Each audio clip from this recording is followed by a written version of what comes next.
नमस्कार इंडियंस। आज के एपिसोड में आपका बहुत बहुत स्वागत है। मैं हूं आपका दोस्त देवेंद्र पटेल अपना इंडिया से। दोस्तों, हम आपसे बात करेंगे ज्योति मौर्य की। ज्योति मौर्य और मनीष दुबे के प्रेम प्रसंग पर ज्योति मौर्य का अगला स्टेप क्या है, ज्योति मौर्य अब कौन सा एक्शन लेने वाली हैं, इस पर हम आपसे चर्चा करेंगे।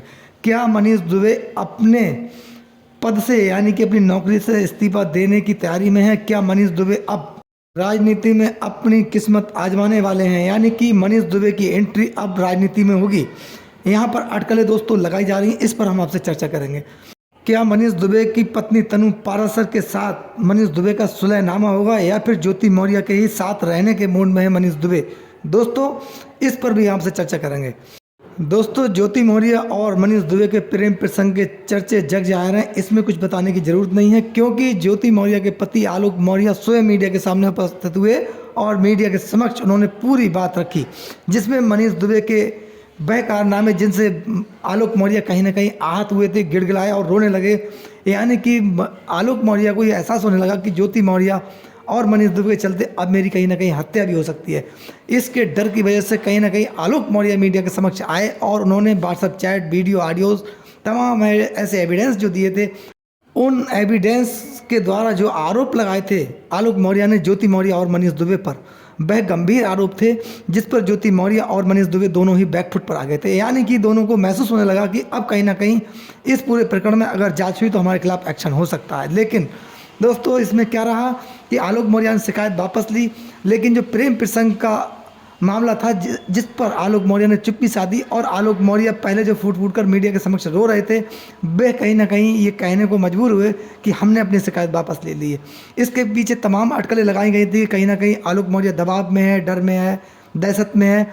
यानी कि लोगों ने यहाँ तक का कहा था कि आलोक मौर्य कहीं ना कहीं और ज्योति मौर्य के बीच बहुत बड़ी डील हुई है, जिसमें कुछ राजनेता और महिला विकास मंच की अध्यक्ष बीना मानवी का बहुत बड़ा इसमें वो रहा है, एक प्रकार से देखा जाए रोल, और जिसके चलते आलोक मौर्य बैकफुट पर आए और डर और दहशत के कारण उन्होंने अपनी शिकायत वापस ली थी। ये तमाम ऐसे आरोप लगे थे।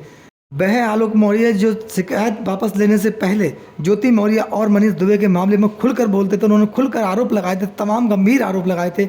यानी कि आलोक मौर्य ने स्वयं मीडिया के सामने कहा था कि मेरी पत्नी के साथ अवैध संबंध है मनीष दुबे के, और मैंने उनको अपनी आंखों से देखा है। तमाम होटल्स के उन्होंने जिक्र किए, टाइम का जिक्र किया, तमाम ऐसी बातें हुई जिस पर जांच भी हुई, और जिसमें प्रथम दृष्टया मनीष दुबे कहीं ना कहीं दोषी पाए गए और उनके खिलाफ एक्शन हुआ, मनीष दुबे का निलंबन हुआ। ज्योति मौर्य ने भी स्वयं एक्सेप्ट किया था कि हाँ, मेरा मनीष दुबे के साथ कहीं ना कहीं प्रेम प्रसंग है, और मैं जो है उनको अच्छा मानती हूँ। ऐसी तमाम अटकलें लगी थी, और ज्योति मौर्य के बयान इस प्रकार माने गए थे कि हाँ, ज्योति मौर्य कहीं ना कहीं मनीष दुबे के साथ प्रेम प्रसंग में है। दोस्तों, लेकिन आलोक मौर्य ने जब अपनी शिकायत वापस ली, उसके बाद एक बार भी ये नहीं बोला कि मनीष दुबे के साथ मेरी पत्नी के क्या संबंध थे, कैसे थे, अब मनीष दुबे और मेरी पत्नी का क्या मामला है।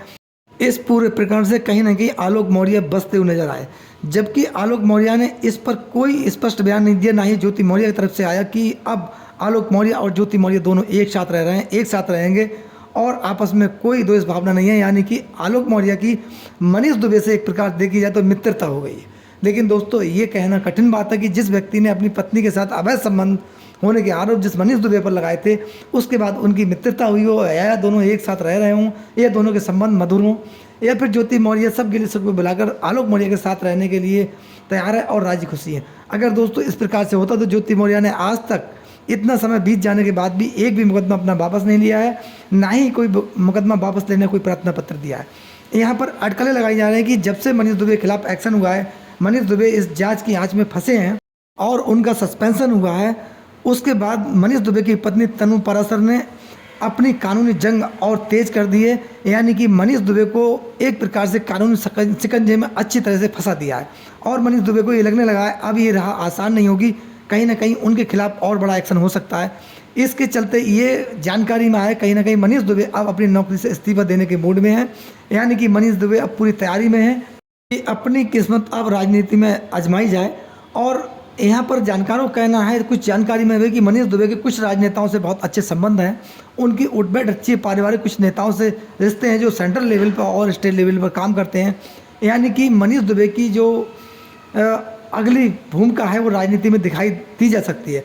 ऐसे में ज्योति मौर्य के मामले में भी ये कहा जा रहा है कि ज्योति मौर्य कहीं ना कहीं अब आलोक मौर्य से अलग हो सकती हैं। यहाँ पर मनीष दुबे को ये भी महसूस होने लगा कि ज्योति मौर्य के साथ जाने में कहीं ना कहीं अगर नौकरी से इस्तीफा दे दिया जाए तब उनकी राह आसान होगी और ज्योति मौर्य के लिए भी राह आसान होगी, क्योंकि ज्योति मौर्य के द्वारा कोई मुकदमा आलोक मौर्य के खिलाफ जो थे वो वापस नहीं लिया गया है। इस पर आलोक मौर्य के खिलाफ एक्शन बड़ा होगा। अगला कदम ज्योति मौर्य का ये होगा कि कहीं ना कहीं आलोक मौर्य अब कानून शिकंजे में उसी प्रकार से फंसे जिस प्रकार मनीष दुबे फंसे, या फिर ज्योति मौर्य के खिलाफ जांच की आंच ज्योति मौर्य के पास तक आ सकती है। ज्योति मौर्य इस जांच की आंच में फंस सकते हैं। ऐसे में कहीं ना कहीं आलोक मौर्य की मुश्किलें बढ़ेंगी, क्योंकि जो एलिगेशन ज्योति मौर्य ने आलोक मौर्य पर लगाए हैं वो भी एलिगेशन इस प्रकार के हैं कि आलोक मौर्य को इनका सामना करना कानूनी रूप से बड़ा कठिन होगा। यानी कि आलोक मौर्य को अब कानूनी लड़ाई अपनी पुख्ता रूप से लड़नी होगी, क्योंकि जब से आलोक मौर्य ने ज्योति मौर्य के मामले में शिकायत वापस ली, अपना सॉफ्ट व्यू जो इस्तेमाल किया और उन्हें लगा कि ज्योति मौर्य अब कहीं ना कहीं सब गिले शिकवे भुलाने के बाद मेरे साथ रहने को तैयार होंगी, लेकिन वो यहाँ पर सरलता से होता हुआ दिखाई नहीं दे रहा है। यानी कि आलोक मौर्य अब अपने आप को ये महसूस करने लगे हैं कि जब से मनीष दुबे के खिलाफ एक्शन हुआ है, मनीष दुबे सस्पेंड हुए हैं, उसके बाद आलोक मौर्य को ही महसूस होने लगा कि कानूनी जंग अब बढ़ेगी, क्योंकि ज्योति मौर्य ने जो अपने 3 मुकदमे आलोक मौर्य के अगेंस्ट किए हैं उनमें एक भी मुकदमा की वापसी ज्योति मौर्य के द्वारा नहीं की गई है। यानी कि तलाक का मुकदमा, घरेलू हिंसा का मुकदमा और जो उन्होंने IT एक्ट का मुकदमा जो दर्ज कराया उसका, उनमें तीनों मुकदमों में कहीं ना कहीं आलोक मौर्य की मुश्किलें बढ़ेंगी, क्योंकि ज्योति मौर्य के द्वारा एक भी मुकदमा वापस नहीं लिया गया। ऐसे में आलोक मौर्य भी घबराहट में है, विचार करने को मजबूर है कि अगला कदम ज्योति मौर्य का होगा, उसका सामना करने में आलोक मौर्य को कितनी कठिनाई हो सकती है। अगर आलोक मौर्य और ज्योति मौर्य के बीच में अच्छे प्रकार से कंप्रोमाइज़ नहीं हुआ, ज्योति मौर्य ने आलोक मौर्य के प्रति अगर सॉफ्ट व्यू इस्तेमाल नहीं किया, ऐसे में आलोक मौर्य की और उनके परिवार के लोगों की मुश्किलें बढ़ सकती हैं। वहीं ज्योति मौर्य और मनीष दुबे के मामले में बीना मांडवी के बहुत बहुत बड़े बयान थे। महिला विकास मंच के अध्यक्ष बीना मांडवी के द्वारा ये बयान दिए गए थे। कहा गया था कि आलोक मौर्य और ज्योति मौर्य के बीच अब दूरियां समाप्त हो गई, दोनों एक छत के नीचे एक साथ हैं, लेकिन उन पर अब जब से मनीष दुबे के खिलाफ एक्शन हुआ है, बीना मांडवी भी बसती हुई नजर आ रही हैं। उनका भी कोई बड़ा बयान इस मामले में नहीं आया है। ज्योति मौर्य और आलोक मौर्य के बाद ये भी चर्चाएं तेज हो गई थी कि अब कहीं ना कहीं तनु पाराशर और मनीष दुबे दोनों एक होंगे, लेकिन वो बात गलत साबित हुई। यानी कि तनु पाराशर आज भी अपनी कानूनी रूप से जंग लड़ रही हैं और कानून लड़ाई में कहीं ना कहीं तनु पाराशर मनीष दुबे की पत्नी है, वो आगे हैं। यानी कि जब तनु पाराशर मनीष दुबे का आपस में सुलह नहीं होगा तो ज्योति मौर्य और मनीष दुबे के आपस में दूरियां होना या फिर दूर होना, ये बात भी सत्यता से कहीं ना कहीं दूर मानी जा रही है, क्योंकि ज्योति मौर्य के द्वारा एक भी बयान आलोक मौर्य के पक्ष में आज तक नहीं आया, ना ही कानूनी रूप से ना ही मौखिक रूप से। ये बात प्रदर्शित करती है कहीं ना कहीं आलोक मौर्य और ज्योति मौर्य के बीच अच्छे तालमेल या सामंजस्य नहीं है। दूसरी तरफ मनीष दुबे की पत्नी तनु पाराशर का सुलह का कहीं ना कहीं दूर दूर तक रास्ता साफ दिखाई नहीं दे रहा है। दोस्तों, इस पूरे प्रकरण में आपकी क्या राय है, आपकी क्या विचार है, अपनी राय हमें कमेंट्स बॉक्स में जरूर दें। आपका बहुत बहुत धन्यवाद। जय हिंद, जय भारत।